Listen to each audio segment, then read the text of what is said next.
रितेश त्रिवेदी जी। श्री राधा वल्लभ श्रीधर। महाराज जी, आपके चरणों में कोटि कोटि प्रणाम।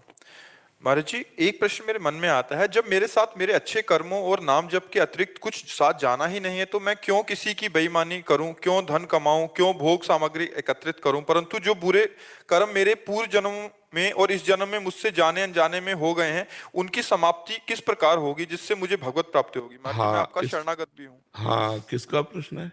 हाँ, इसको ही समझना है।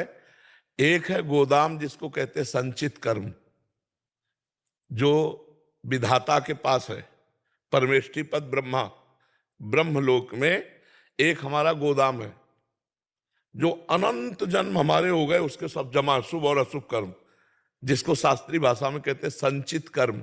संचित माने एकत्रित किए हुए। उस संचित कर्म से कुछ पाप और पुण्य लेकर इस मानव देह की रचना हुई, हो चुकी, निर्धारित हो चुका है। इतने वर्ष में इतने घंटे का ये दुख मिलेगा, ये सुख मिलेगा, निर्धारित हो चुका है। अब से लेकर मृत्यु तक के लिए पाप और पुण्य का, इसे नहीं काटा जा सकता, इसे भोगना पड़ेगा। बड़े बड़े संतों को भोगना पड़ता है, समझ रहे हो? अब जो इस जन्म में हमसे कर्म हो गए, इसे कहते हैं क्रियमाण। जो आगे होंगे उसे कहते हैं क्रियमाण। क्रियमाण को नष्ट कर देंगे और संचित को भस्म कर देंगे और प्रारब्ध को भोगने की शक्ति दे देंगे और आपका मोक्ष हो जाएगा, आप भगवान को प्राप्त हो जाएंगे। समझ पा रहे हो आप? तो संचित कर्म भस्म हो जाते हैं, क्रियमाण निष्फल हो जाते हैं, प्रारब्ध भोग के काट लिया जाता है और भगवान को प्राप्त हो जाता है।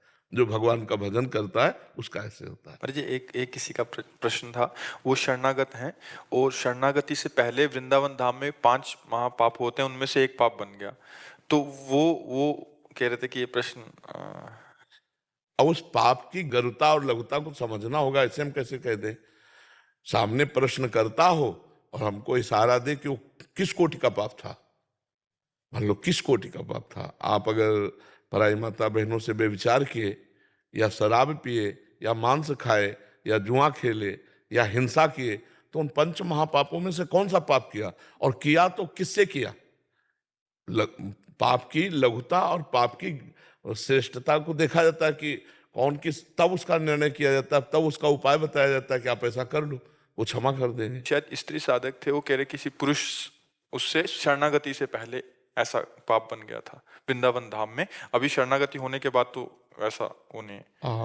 तो इसका समाप्ति के लिए क्या महाराज जी? हाँ, वृंदावन की रानी को प्रणाम करें और 3 परिक्रमा वृंदावन की लगावें और प्रार्थना करें कि अज्ञान के द्वारा हमसे गलती हो गई थी, आगे गलती नहीं होगी, तो धाम कृपा कर देगा। 3 परिक्रमा लगा लें वृंदावन की और वृंदावन की रजरानी को प्रणाम करके क्षमा मांगे तो क्षमा कर देंगे। वृंदाटवी माँ के समान करुणामयी है, तो अच्छा है, अभी प्रायश्चित कर लें तो अच्छा है। 3 परिक्रमा वृंदावन की लगा लें, उनसे बताओ शरीर को कष्ट दे। 1 दिन में 3 दिन में 3 नहीं, हाँ 1 दिन में 3 परिक्रमा लगाओ। चाहे रात्रि के 4 बजे से शुरू करो, 6 बजे हो जाएगी, फिर 10 बजे शुरू करो, फिर 1 बजे तक हो जाएगी, फिर शाम के शुरू कर दो, 1 कर लो। 24 घंटे में 3 परिक्रमा लगाओ, तप के अंतर्गत आ जाएगा। और उससे 24 घंटे के अंतर्गत 3 परिक्रमा लगाओ और वृंदावन को प्रणाम करके क्षमा मांगो। ऐसे नहीं कि आज लगा लियो, 15 दिन बाद फिर लगा लियो, फिर 10 दिन बाद नहीं, 3 परिक्रमा लगा। जिस शरीर ने सुख भोगा उसको कष्ट दो, रजरानी में कष्ट दो और प्रणाम करो वृंदावन को। पंकज जी ऑस्ट्रेलिया से। राधे राधे। राधे राधे महाराज जी।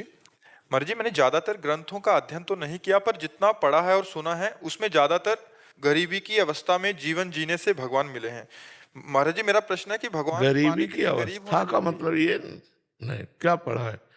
चक्रवर्ती सम्राट अम्बरीश जी, चक्रवर्ती सम्राट ध्रुव जी, दैत्यराज प्रहलाद जी, दैत्यराज विभीषण जी, क्या पढ़ा है आपने? गरीबी में भगवान नहीं मिलते। भगवान के चिंतन के लिए जो जो हमारे आकर्षण है, उन आकर्षणों का त्याग करने से भगवान मिलते हैं। जैसे ये शरीर है, इसमें प्रियता है, इसे हम भगवान को समर्पित करते हैं।